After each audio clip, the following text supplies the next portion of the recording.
that are behind Republicans and Democrats, including Bush father, he's part of the New World Order, and Jeb Bush as well. So, yes, that's our enemy. And Donald Trump needs to fight these people, or they'll impeach him, or they'll reveal information, or they make up information. I think he understands this. He's a very smart person. He understands what he's up to. He has the establishment Republican Party against him. As you mentioned, the Speaker of the House, in October, denounced Donald Trump and refused to appear with him in a Wisconsin meeting, his own state. And look at what he did with this, the healthcare thing. He screwed it up. So it will fail and embarrass Trump. He screwed it up completely. So he's dealing with the Democrats that are united against him, with some other Republicans that attacked him in Congress, McCain being one, and the other ones that are not helping him that much, like Mitch McConnell. Why does he go on vacation all the time? Why do the Democrats want to have 60 hours of the day? Fine. We'll be open 24 hours, indefinitely, 7 days a week. So come and debate the 60 hours you want. No, he closed the Senate, went on vacation. And when the Senate opens 5 hours, 6 hours, and he shuts it down again. So you wonder whether these people, well, I know for a fact that Mitch McConnell's wife, who was given a job as transportation secretary, Chen, is that her name? Elaine Chu. Okay. Chu. Elaine Chu. The father of Elaine Chu is a Chinese that went to school with the dictator of China. And her father does business with China. And she's the wife of Mitch McConnell. Now maybe Trump felt in order to get Mitch McConnell's support for the things he wants to do, he has to get that globalist woman, New World Order type, and put her at transportation. You know, this is so powerful. Trump has 3 Goldman Sachs people in his administration. The president of Goldman Sachs, Cohn, I think is his name, is the head of the Council of Economic, whatever it's called, committee in the House. Steven Mnuchin, the Secretary of the Treasury, the deputy, the old Goldman Sachs people. And what is Goldman Sachs? It's no New World Order and globalist elite. So they are so powerful that even Donald Trump has to deal with them as well, as he tries to delay, you know, the planetary government that he wants to do. When Ronald Reagan was elected president, as president-elect, he flew to New York to meet with David Rockefeller.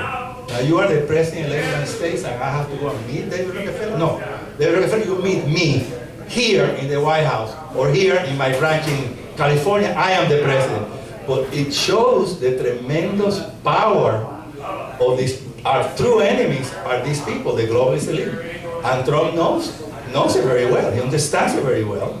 And I think he's going to have to take action against some of these people. Maybe if he gets rid of Obama, maybe if he gets rid of Soros, put him in jail. Maybe that's a message sent to this globalist elite. Oh man, this guy, you know, we cannot get rid of him that easily because look what he's doing to us. So I will fight fire with fire, or otherwise his life is going to be miserable in the White House. Yes, ma'am.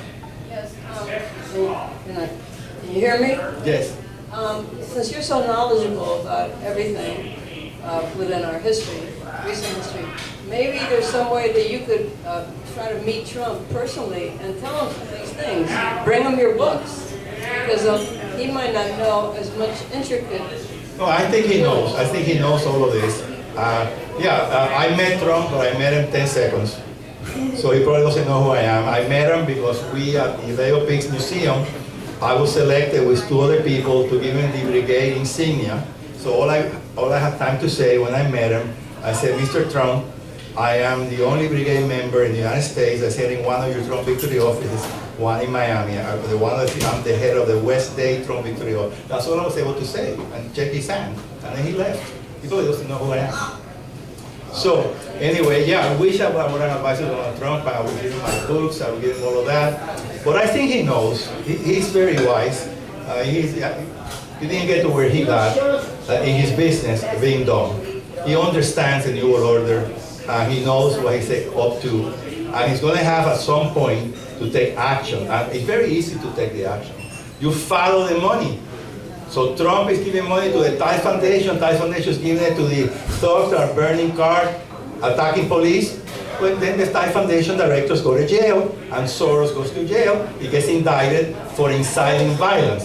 Right? So he has to do that. Now maybe he's afraid if he does that, he'll get assassinated. Because this man is a billionaire. He could give somebody $50 million. I put $50 million in Switzerland. When you get rid of Donald Trump, kill him, and I'll give you $50 million. So maybe he also has families, has daughters. You know, it's easy to kill a family member. So, you know, you don't know the tremendous fear that he may have with his own family, for his own safety. I know for a fact that, you remember when Mitt Romney lost the second debate?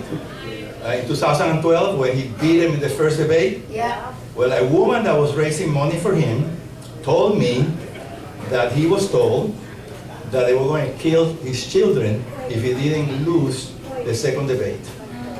And then he accepted to lose the second debate and lose the presidency. But you know, if I'm him, I say, look, my kids, I'm going to put 100 bodyguards.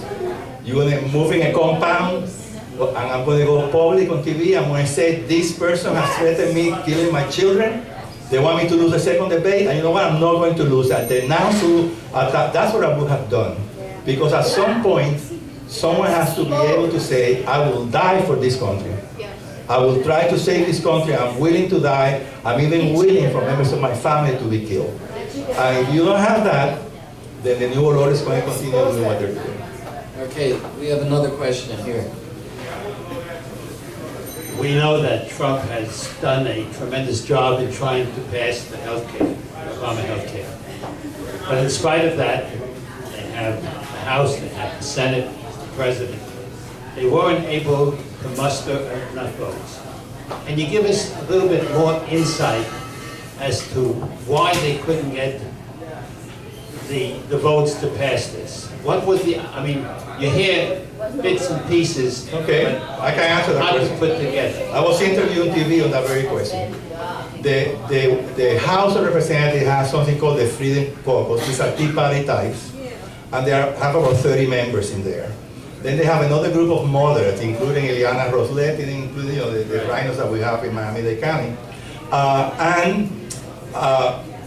Every time Trump wanted to give everything that the Freedom Caucus wanted, he would lose 55 votes of the moderates.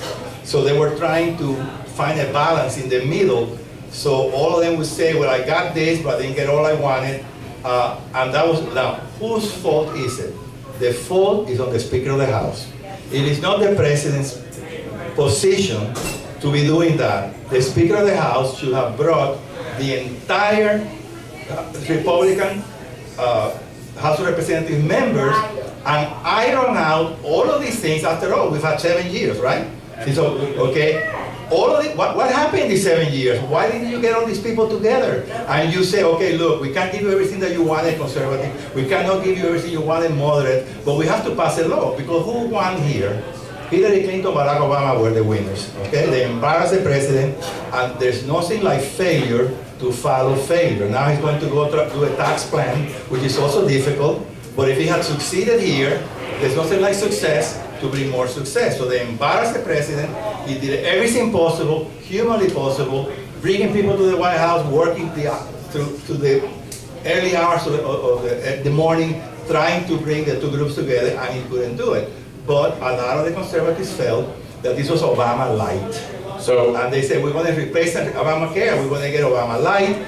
But you know what, it's very difficult once you give people things to take it back away. I saw Louis Gohmert on the Fox News early this morning talking about that. The Freedom Council met in chambers and they prayed. A lot of them, he said, cried. They worked out a plan that would have worked, that they would have voted for, and Paul Ryan would not go for it. There was some other thing that they were going to put through, and Paul Ryan blocked Well, it. neither the moderates would have gone for it, not just Paul Ryan. The other mistake that Paul Ryan did, very big mistake, he was doing all of this secretly. He wasn't sharing what he was doing with the House. even less with the Senate. I mean, how many times you heard Senator Ron Paul saying, I don't know what they're doing, because if they need our vote in the Senate, I think we should know what they're doing. So he did all that hiddenly, and he did it badly because he could never get the factions together, the 30 conservative and the 50-some so-called moderates, and that's why he went down in defeat. And maybe some of the New World Order types wanted him to be defeated. Think about that. There was one thing I heard this morning as well, I think it was Louis Gohmert, but the Freedom Caucus believes that Paul Ryan lied to them about these having to do 3 phases. And so that's, you know, like, that's really what I think killed it. It was Gohmert that said that. Yeah, no, the Ryan was lying. Yeah, they don't trust Ryan. Neither do we here. All right, any other questions? Yeah, all right, well, let's give Frank a big hand.